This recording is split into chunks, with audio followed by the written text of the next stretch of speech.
selamat malam teman-teman. Selamat bergabung di Obsesi. Halo Mbak Tuti, selamat malam. Selamat malam. Oke, selamat malam semuanya teman-teman yang sudah bergabung atau yang nanti bakalan nonton di IG Live-nya IGTV-nya Naraya Consulting. Malam ini ada aku Rian, barengan sama Mbak Tuti, akan diskusi bareng tentang point of view.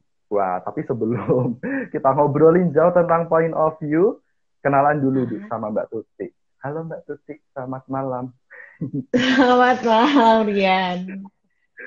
Iya, Apa kabar? akhirnya kita ketemu ya. Selama ini Iya, kita akhirnya ngobrolnya ketemu. lewat WA aja. Mbak Tuti ini seorang psikolog profesional, psikolog Psikolog, klinis ya Mbak? Psikolog klinis, psikolog klinis. psikolog klinis Tapi dan lebih banyak berkecimpung di bidang industri organisasi. oke, Jadi pengalamannya lebih banyak oke. di HR. Psikolog klinis, tapi juga punya banyak pengalaman di HR dan Iya. seorang apa ya ini sebetulnya point of view explorer itu Ya, apa kalau di points of sertifikasinya ya. view, ya di points of view itu ada 4 tingkatan. Yang paling Mm-mm, imut, yang paling unyu-unyu itu yang namanya explorer level mm-mm, 1. Kemudian nanti kita ambil sertifikasi lagi buat naik kelas ke level 2. Jadi namanya practitioner. Terus mm-mm. nanti naik kelas lagi ke level 3 jadinya expert. Dan yang Wow. tertinggi jadinya master gitu. Wah.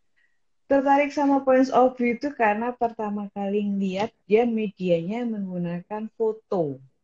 Mm-mm. Dan fotonya tuh nggak tahu gimana somehow itu sangat powerful gitu. Jadi kayak ini alat kok keren banget gitu. Alat ini Oke. kok keren banget gitu. Terus mulai kepo lah. Mulai kepo apa ini ya gitu kan. Tanya sana, tanya sini ini. Waktu itu masih belum zaman ya. eh eh, Points of view itu sertifikasinya, workshop-workshopnya itu masih banyak yang offline. Masih yang Mm-mm. banyak yang offline. Jadi informasinya juga nggak belum sekenceng corona ini kan gitu kan. Jadi benar-benar masih kayak limited edition gitu loh. Jadi ya cuman kalau orang yang udah ngambil sertifikasi points of view terus nanti dia bikin kelompok kecil-kecil kayak gitu terus nanti dia apa namanya sosialisasi lah ya karena memang habis sertifikasi kan kita harus mengasah ilmu kita dengan banyak praktek gitu. Jadi informasinya masih belum kenceng lah. Mulailah ketika corona ini mulai informasinya kenceng banget gitu. Alat-alatnya udah aku Oh siapin. itu. Oke, oke. Emang gimana sih Mbak? Point of view itu foto itu maksudnya kalau aku kepoin itu bentuknya kayak kartu-kartu gitu ya. Mm-mm. Sama seperti TAT aja udah diyakini itu sangat powerful ya untuk memancing respon cerita orang-orang yang sulit buat cerita gitu. Apalagi dengan foto-foto yang colorful, yang menyenangkan gitu, orang jadi gampang banget lebih cerita, untuk bercerita. Dan Hmm. sama beberapa foto itu nggak usah kita cerita gitu, kita ngeliat tuh kayak kita udah terkoneksi gitu. Oh, Gitu. terkoneksi ya. Iya. Dengan kita lihat gambar gitu, terus kita Ya, terkoneksi sama gitu. iya kan? Hmm. Heeh. Karena kan memang manusia rata-rata pembelajarannya visual ya. Visual, jadi dia akan lebih mudah mencerna dengan apa yang dia lihat, gitu kan? Anak kecil meniru dengan apa yang dia lihat. Prosentasenya akan lebih besar dia melihat daripada dia mendengar kan gitu kan. Boleh ditunjukin Mbak point of view kartu-kartunya tuh Boleh gimana gitu? banget, boleh banget. Jadi sejauh ini tuh points of view yang menjadi perangkat standar yang tersedia untuk setiap levelnya itu adalah yang pertama kita sebut ini seri ini namanya yang biru ini namanya Mm-mm. punktum ya. Oke. Namanya punktum ini terdiri dari kartu-kartu colorful bergambar, kartu kata dan kartu pertanyaan.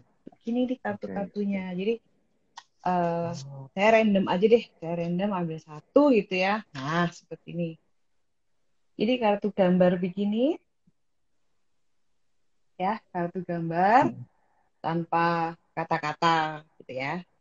Terus habis itu nanti ada lagi nih, ada dua. ada 2 tumpuk. Yang ini kartu kartu kata, ya kita ambil satu Mm-mm. kata. Ada versi bahasa Inggrisnya, jadi kalau misalnya yang mau ini. Terus kemudian ada kartu pertanyaan. Kartu pertanyaan ini contohnya nih. Apakah ini waktu sayang ya kebalik ya. Apakah ini waktunya memulai kayak begitu. Hmm. Itu yang kita sebut dengan set kartu punktum. Paket yang kedua adalah the coaching game. Oke. Ini yang paling apa ya? eh, Semacam mungkin kayak trademark mungkin ya, kayak trademarknya si si Points of View karena memang Points of View itu awal mulanya foundernya si Points of View itu memang ketemunya waktu mereka lagi ikut kayak pelatihan coach gitu. Hmm. Lagi ikut pelatihan coach gitu ya untuk coach profesional begitu. Terus mereka tuh mikir kita pakai metode apa ya biar coach ini biar proses coaching ini eh, nggak gitu-gitu aja gitu loh. Apa sih yang bisa ini metodenya yang kira-kira karena kan waktu coaching itu kan terbatas ya. Waktu coaching itu kan terbatas beda sama konseling atau konsultasi psikolog klinis kayak gitu kan beda ya. Waktunya terbatas. Jadi gimana caranya supaya si coach ini bisa langsung cerita kayak gitu. Istilahnya kita perlu teknik yang bisa shortcut kalau di points of view mungkin kata-katanya adalah bypass. Jadi Baik. nggak usah bertele-tele kayak gitu kan. Dan apalagi kalau coaching profesional itu kan mahal ya, mahal banget dan dia orientasinya adalah hasil. Jadi prosesnya itu harus cepat supaya hasilnya juga bisa. Terus akhirnya oke lah. Orang tuh kan paling gampang dengan bermain.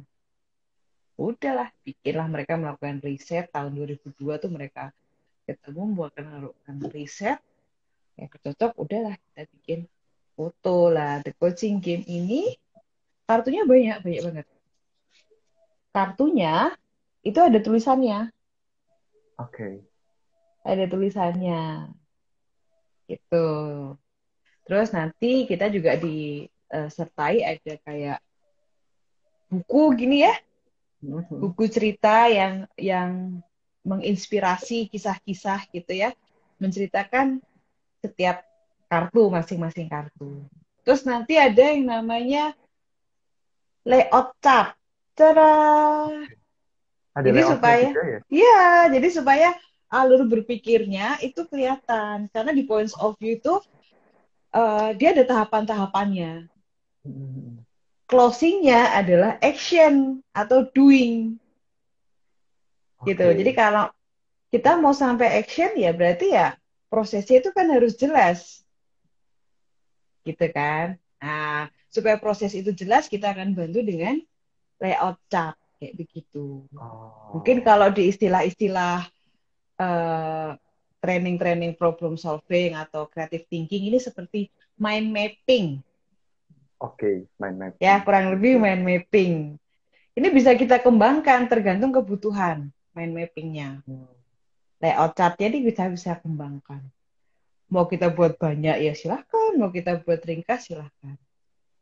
Dan satu lagi Hmm. yang saya suka banget, yang bikin saya jatuh cinta sama points of view pertama kali adalah dia mendeklar dia menggunakan pendekatan asosiasi bebas. Klinis banget nggak sih itu yang buat saya udah berjatuh cinta. Itu. Oke.